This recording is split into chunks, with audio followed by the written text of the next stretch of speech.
Emmanuel Macron est un menteur. Lors d'une prise de parole, il dit aux Français qu'il supprime la redevance audiovisuelle. Mais il oublie de préciser qu'il continue de verser un chèque de 4 milliards d'euros par an aux médias du service public. On veut donc nous faire travailler 2 ans de plus parce qu'il manque des milliards dans nos caisses de retraite, mais des milliards partent en fumée pour financer les copains et les coquins de l'audiovisuel public. Les coquins, ce sont ceux qui dilapident notre argent. Ils se versent des salaires énormes, engagent des projets fous comme la plateforme vidéo Salto, vouée dès sa naissance à l'échec, et aucune sanction, notamment à l'égard de la présidente de France Télévisions, Delphine Ernotte. Les copains, ce sont ceux qui profitent de notre argent. Comment expliquer que le service public a donné de l'argent pour plus de la moitié des productions de Bernard-Henri Lévy, des centaines de milliers d'euros déversés en pure perte pour lui, mais aussi pour les documentaires de son épouse, mais aussi pour ceux de son principal associé. Pour TVL, nous n'avons pas l'argent de l'État et nous faisons face en ce mois de juin à une situation très compliquée. Un vrai coup dur avec l'explosion de nos factures d'électricité. Votre télévision voit passer sa facture de 15 000 à 100 000 euros. Une facture multipliée par 6. Alors, téléspectateurs et amis de TVL, bougez-vous, mobilisez-vous, financez TVL contre les menteurs. C'est la seule solution.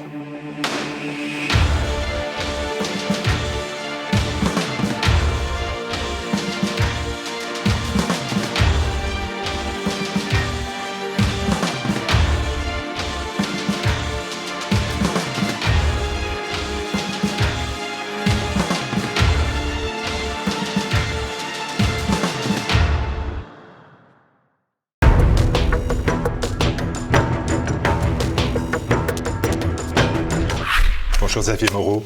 Bonjour Martial Bildt. Vous êtes analyste politico-stratégique, vous êtes le fondateur de Stratpol et vous êtes notre invité sur TV Liberté. La dernière fois, j'ai vérifié, c'était le 7 juillet 2022.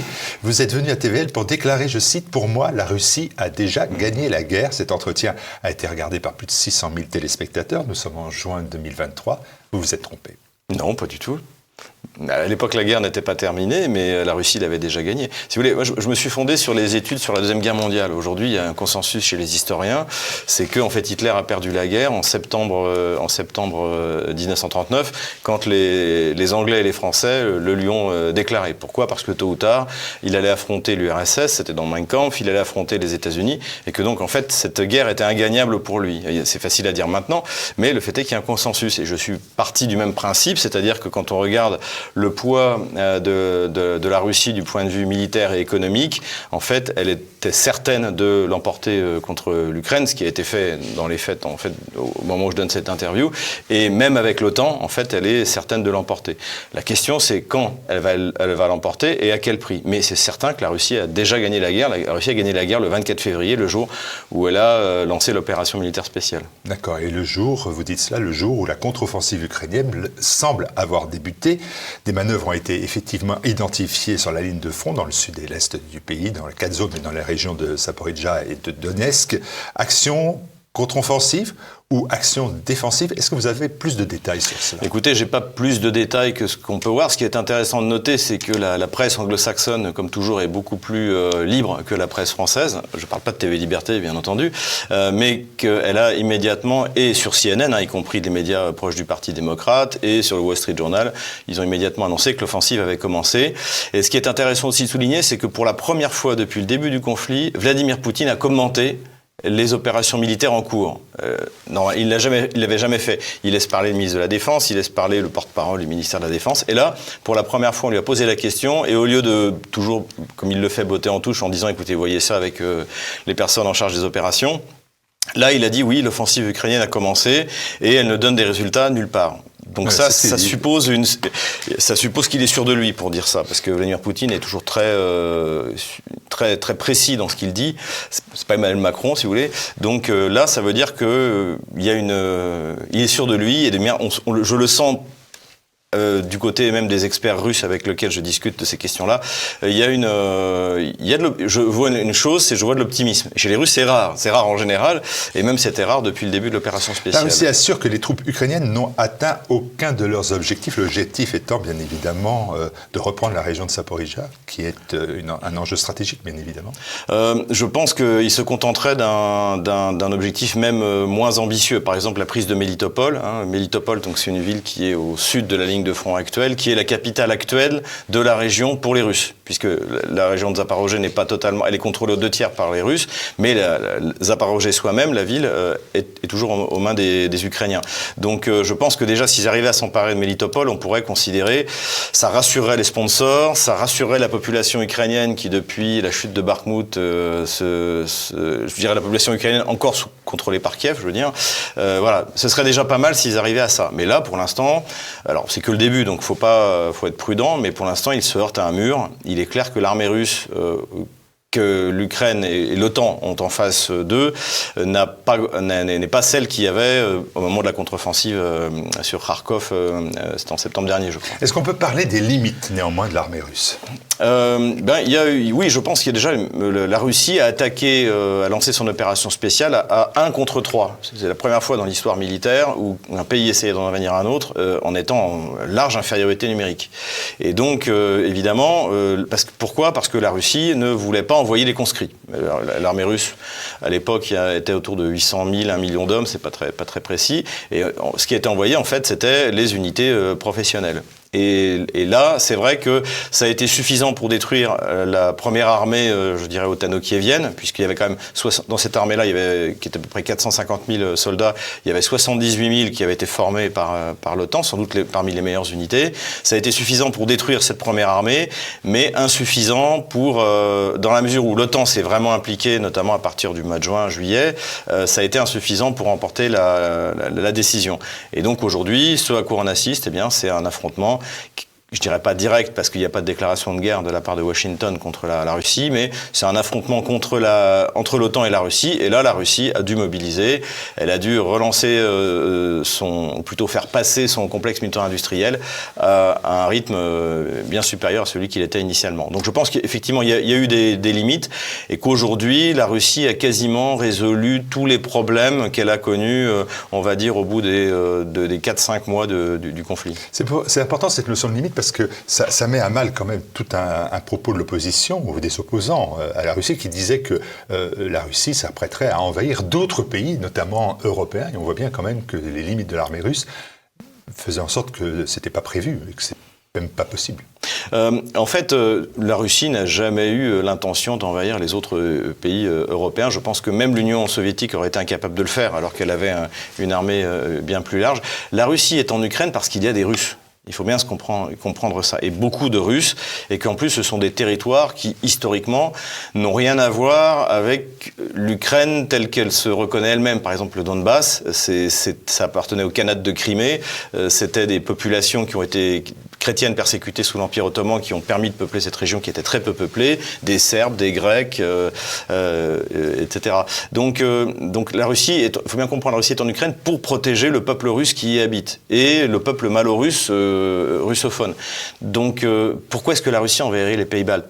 Elle a construit 3 ports à Ust-Luga, à Vyborg, et j'ai oublié le nom du 3e, sur la Baltique pour précisément ne plus avoir à utiliser les ports des pays baltes. Donc elle va pas envahir les pays baltes n'ont aucun intérêt. En plus, il n'y a plus de population, il n'y a plus que des vieux et des enfants. Dès qu'ils ont atteint la majorité, ils partent travailler en Allemagne, en Angleterre ou ailleurs. Donc les pays baltes n'intéressent pas la Russie. La Pologne n'intéresse surtout pas la Russie. De toute manière, à part Kaliningrad, elle n'a pas de frontière commune, c'est la Biélorussie. Et non, et précisément, la Russie n'attaquera pas un pays de l'OTAN. C'est pour ça qu'elle ne veut pas que l'Ukraine rentre dans l'OTAN. Si on revient vraiment à l'origine du conflit, à l'automne 2021. Il y a des actions de sabotage à Volgorod en Russie qui ont été revendiquées par des Russes qui combattent aux côtés des Ukrainiens. Est-ce que ces faits sont les podromes, les débuts de ce que certains appellent une guerre civile latente, C'est le terme de Carole Grimaud, qui est universitaire et qui a parlé d'une possible guerre civile. Est-ce que c'est quelque chose que vous ressentez ? Non, c'est pas très sérieux. Pour la petite histoire, en Russie, ces gens-là, on les appelle les Vlasovtse. C'est du nom du général Vlasov qui avait rejoint l'armée allemande pendant la Deuxième Guerre mondiale. Mais Vlasov, il y avait quand même du monde avec lui. Là, il n'y a personne. C'est quelques poignées de j'aime pas le terme, mais je vais quand même l'utiliser, de néo-nazis russes qui sont partis en Ukraine parce que là, effectivement, ils ont trouvé une terre d'accueil, mais ils sont très peu nombreux. Et d'ailleurs, il n'y a pas que. Il y a plusieurs témoignages, notamment des habitants des villages qui sont le long de la frontière russe, et qui disent qu'ils entendaient parler polonais, américains. Donc c'est une opération de diversion qui n'aura aucun impact militaire, mais un gros impact de communication. Principalement, il faut voir ça pour la population ukrainienne qui est encore sous le contrôle de Kiev, et puis pour les médias, où précisément vous avez des universitaires qui nous parlent d'une guerre civile alors qu'il s'agit d'une poignée de volontaires, et que en plus toutes les opérations qu'ils ont faites ont été spectaculaires, mais ils ont eu des pertes significatives. N'empêche que certains observateurs tablent sur ce ressentiment possible du peuple russe à l'égard du Kremlin, via les soldats tombés sur les champs de bataille, via les conséquences économiques dues aux sanctions. Quelle est la réalité de l'état de la population en Russie, vous qui vivez à Moscou? Alors, moi, je vais vous parler de Moscou, parce que c'est là que j'habite. On ne voit pas qu'on est en guerre, en fait. Réellement, et d'ailleurs, il y a The Economist, donc, qui n'est pas un magazine anglais agent du Kremlin, a estimé le budget de la défense russe en 2022 à 3% du PIB. Et alors, nous, on a Stoltenberg qui nous met la pression pour qu'on soit à 2% du PIB, donc c'est tout à fait raisonnable.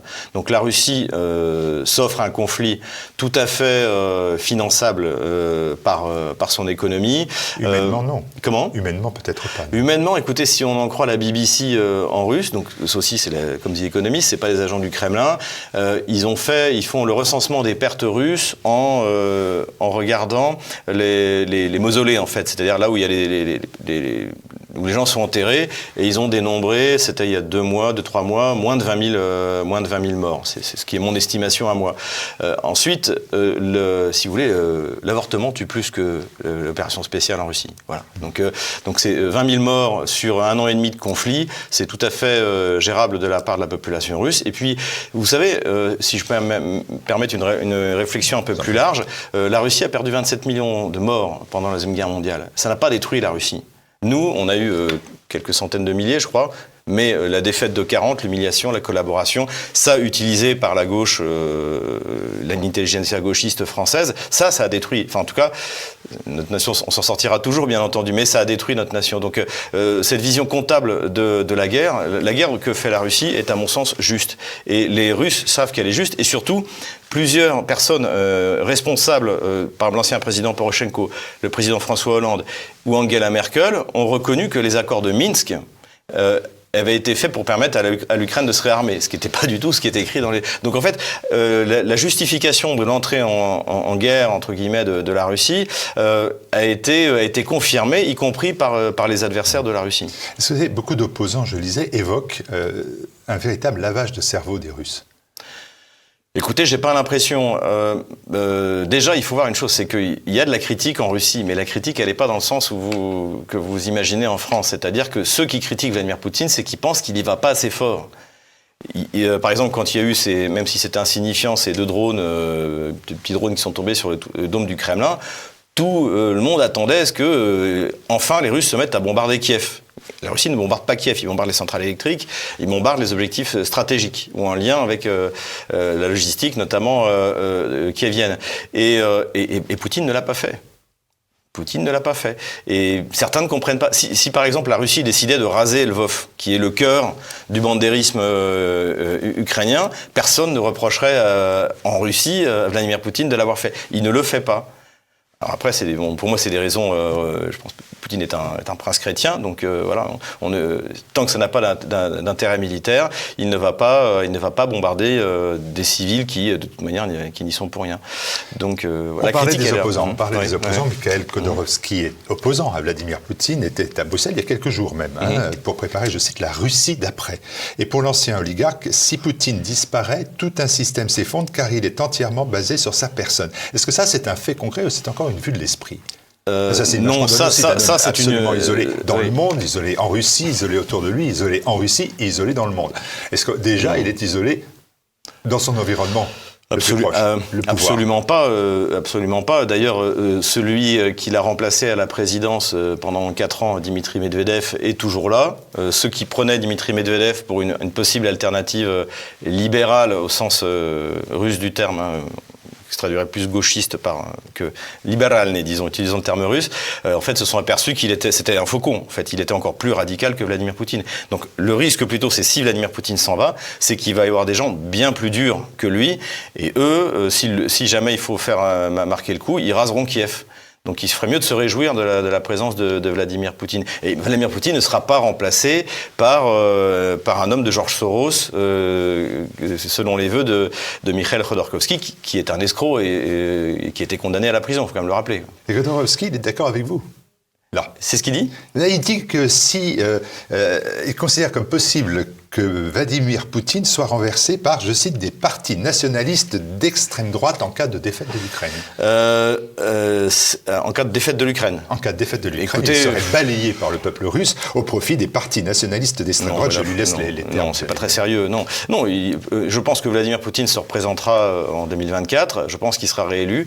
Je pense aussi qu'il ne finira peut-être pas son mandat. Il quittera son je sais pas combien, 5e mandat après la victoire contre l'OTAN, et que là, il aura le temps de mettre en place un successeur, qui d'ailleurs ne sera pas forcément un faucon. Moi, il y a quelqu'un que j'aime bien, dont on parle peu en France, c'est Mishustin, le Premier ministre actuel, qui est un génie. Ce type-là, je l'ai vu en Russie, a complètement transformé l'économie russe, l'a numérisé, l'a simplifié à tel point que les Chinois sont même intéressés. Les Chinois sont intéressés par ce que les Russes ont réussi à faire du point de vue précisément de la numérisation de leur économie. Ça peut très bien être lui.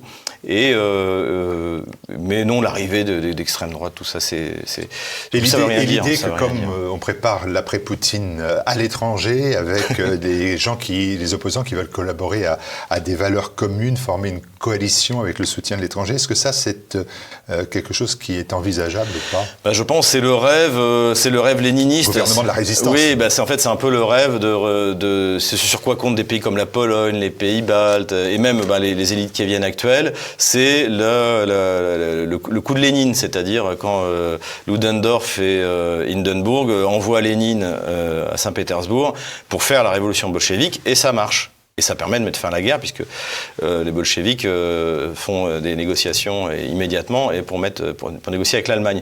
Donc oui, c'est ça un peu le rêve. C'est-à-dire que je pense d'ailleurs même, quand vous regardez, c'est intéressant, notamment les Polonais russophobes ou les Baltes russophobes, finalement aujourd'hui leur espoir c'est ça, c'est l'effondrement de la Russie. Mais si vous voulez, pour que la Russie bascule dans la révolution, il a fallu 3 ans de Première Guerre mondiale, plus d'1,5 million de morts, une économie ravagée, des incohérences, des incompétences dans la monarchie finissante des Romanov. Là, on n'en est pas là. Au contraire, la Russie utilise les sanctions et les contre-sanctions pour faire un saut qualitatif dans son économie. Et encore une fois, il suffit de regarder les chiffres, et c'est pas les chiffres de Xavier Moreau, c'est les chiffres du FMI, c'est les chiffres de la Banque mondiale. Il n'y a aucune raison que les Russes ont confiance dans Vladimir Poutine. Alors, est-ce que c'est pas l'idée de frapper différemment? Et là, je regarde les déclarations de Vadim Skibitsky, qui est le directeur adjoint des services de renseignement militaire de Kiev, ukrainien, qui, dans le magazine Die Welt, magazine allemand, a indiqué que la priorité absolue de ses services était d'assassiner le président russe. Alors, c'est toujours cette même idée, je reviens à cela, homme isolé, si on s'en débarrasse, en fait, on passe à autre chose, à un après-Poutine qui sera soit démocratique, dit Khodorkovsky, soit extrémiste. Si vous voulez, remplacer Vladimir Poutine, c'est impossible. Enfin, c'est désormais un personnage historique qui sera à l'égal du prince Vladimir, de Yaroslav le Sage. Pour moi, je le mets même au-dessus de Pierre le Grand ou de la Grande Catherine. Donc c'est un personnage extraordinaire de l'histoire russe. Donc évidemment, quoi qu'il arrive, le successeur, vous serez déçu. Je serai déçu, je le sais, mais ce sera pas de sa faute. Ce sera parce que, après quelqu'un comme Vladimir Poutine, c'est pas possible ou alors les Russes sont bénis des dieux, qu'ils aient un successeur de Vladimir Poutine du niveau de Vladimir Poutine. En revanche, s'imaginer qu'il y aura un grand chambardement, c'est complètement, c'est absolument, c'est pas fondé. Et notamment, la population russe, elle n'a pas changé. La population russe, elle a choisi Poutine. Même l'Institut Levada, qui est considéré comme un agent étranger en Russie, puisqu'il reçoit des fonds de l'étranger, qui est donc plutôt orienté libéral, gauchiste, si vous préférez, dit que la popularité de Vladimir Poutine, elle est au top. Après 24 ans de règne, pour parler, puisque j'ai comparé à Yaroslav, le sage, il est à 80% de sa... Et les gens lui font confiance. Il peut sortir du Kremlin, il peut se promener dans la rue, il peut rencontrer des gens, il peut faire des meetings. On voit que c'est difficile pour le président français, par exemple, parce que lui est placé dans la même situation vis-à-vis de son peuple. Alors, bon, il y a un service de sécurité qui fonctionne bien, mais vous le voyez de temps en temps, effectivement. Notamment, il était à Mariupol. Ce qui aussi est un signe. Si Poutine va à Mariupol, c'est que moi, mon inquiétude, c'était de savoir est-ce que la Russie est encore prête à abandonner de l'espace contre du temps. Et quand on a vu arriver Vladimir Poutine à Mariupol, ça voulait dire que Mariupol ne sera pas abandonnée comme elle a été Kherson. Et il est allé à la rencontre des gens à qui la Russie venait de reconstruire des appartements, d'ailleurs vraiment bien faits, je l'ai vu de mes propres yeux. Donc oui, je pense qu'il peut aller. Après, il faut quand même qu'il soit prudent parce que effectivement, je comprends bien que ce soit une cible, mais même la mort de Vladimir Poutine ne mettrait pas fin à l'opération spéciale. Et je vous dis, et le risque que vous évoquiez est tout à fait vrai, c'est-à-dire qu'il pourrait même y avoir un successeur qui d'ailleurs ferait payer cher la mort de Vladimir Poutine. Et le peuple russe l'exigera d'ailleurs. Le peuple russe l'exigera. Il nous reste 3 petites questions, Xavier Moreau. Vous venez pas assez souvent en France. Le 20 août 2022, le journaliste Daria Dugin a été assassiné après l'explosion de sa voiture dans la région de Moscou. Selon le New York Times, le service de renseignement américain considère que ce sont les Ukrainiens qui sont à l'origine de l'assassinat de cette jeune et brillante intellectuelle, fille d'Alexandre Dugin. Est-ce que vous savez où en est l'enquête et qu'est-ce qui se dit concrètement en Russie? L'enquête, en fait, a été très vite menée. De toute manière, il y a énormément de vidéosurveillance à Moscou, donc ça n'a pas été difficile de trouver l'agent ukrainien qui a commis ce crime. Et en revanche, aujourd'hui, je pense qu'elle est de retour en Ukraine. Donc, mais cela dit, faut faire confiance aux Russes. Tôt ou tard, ils la retrouveront et elle sera punie, j'espère jugée. Ils ont mis 14 ans, ils ont retrouvé Bandera à Munich en 1959. Donc, quoi qu'il arrive, ceux qui ont tué des Russes innocents seront retrouvés à la fin de l'opération spéciale. Allez, 2 autres questions. Vous avez, il y a plus d'1 an déjà, publié un ouvrage qui a fait un véritable tabac, intitulé « Le livre noir de la gauche française », un vrai tabac d'ailleurs, un portrait sans concession de cette gauche qui maintient son emprise intellectuelle sur notre pays, on le sait bien. Quel regard portez-vous sur cette gauche française, en général, dans le cadre de ce conflit ukraino-russe? Écoutez, je l'ai publié en décembre 2021, c'est-à-dire avant l'opération spéciale, et j'ai un chapitre qui s'appelle « La gauche française et la guerre ». Et j'explique que les deux courants de la gauche jacobine et girondine, donc la gauche régicide qui est à gauche du roi lors de la constitution de l'Assemblée constituante, et en fait ça a une particularité, c'est qu'elle veut déclarer la guerre à la planète entière pour exporter les idées croix universelles de sa révolution. Et donc c'est le discours de Brissot en avril 1972 où il déclare la guerre au roi de Bohême, donc c'est-à-dire à l'Empire d'Autriche, et donc ça démarre les guerres révolutionnaire, ça se finit 25 ans après par le traité de Vienne, où grâce à Talleyrand on s'en sort, mais on n'est pas passé loin de la catastrophe. Et ensuite on a également la colonisation, donc, et à chaque fois, et Jules Ferry qui parle du droit et du devoir des races supérieures, d'aller civiliser les races inférieures, etc. Donc tout ça, en fait, cette mentalité expansionniste de la gauche, on la retrouve très bien avec Emmanuel Macron. Quand vous écoutez son discours contre Vladimir Poutine, pour Zelensky, à aucun moment il n'est question de l'intérêt de la France. À aucun moment il n'est question du fait qu'il va y avoir une crise énergétique, ça va accélérer la crise énergétique qui pourtant déjà est importante, ça va faire fermer nos boulangeries, nos usines, les usines allemandes aussi. L'Ukraine, la France n'a aucun intérêt en Ukraine. L'Ukraine, je le dis et je le répète, ne mérite pas une goutte de sang d'un soldat français et 1 millième de point de notre PIB. Ça ne nous intéresse pas. Qu'elle existe ou pas, ça ne nous intéresse pas. C'est le problème des Polonais, des Russes et des Allemands. Et j'ai jamais appelé à ce que la France soutienne la Russie, j'ai appelé à ce que la France reste neutre et propose Versailles pour une rencontre, pour trouver une solution de paix. Voilà ce que font les Chinois aujourd'hui. Et malheureusement, on est toujours dans cette vision révolutionnaire de la gauche, c'est-à-dire de déclarer la guerre à la planète entière pour chasser les tyrans. Ça avait été le discours de Mélenchon au moment de l'entrée en guerre en Libye, où il dit « il faut briser le dictateur avant qu'il ne brise la révolution ». complètement tarée. Vous voyez, c'est une maladie intellectuelle de la gauche. Elle veut faire la guerre pour apporter ses valeurs, encore une fois, soi-disant universelles.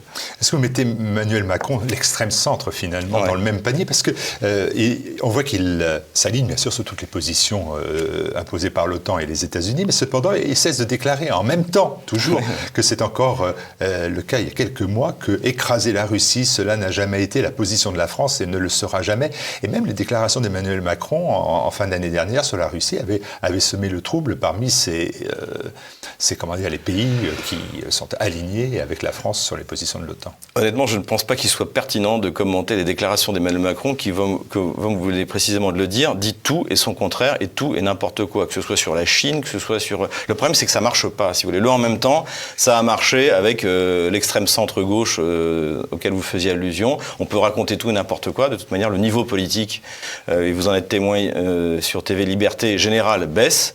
Et donc, en fait, il peut raconter n'importe quoi à la population française. Mais le en même temps, avec Vladimir Poutine, ça n'a pas marché. Oui, et ça a entraîné au contraire le début de l'opération spéciale. Le en même temps avec la Chine, quand vous avez le ministre des Affaires étrangères, Madame Colonna, qui 10 jours avant le voyage de Macron menace la Chine, la met en garde contre la Russie, ça s'appelle du sabotage en fait. Et d'ailleurs, il y avait qu'à voir la rencontre avec Xi Jinping, et von der Leyen, c'était tout simplement grotesque.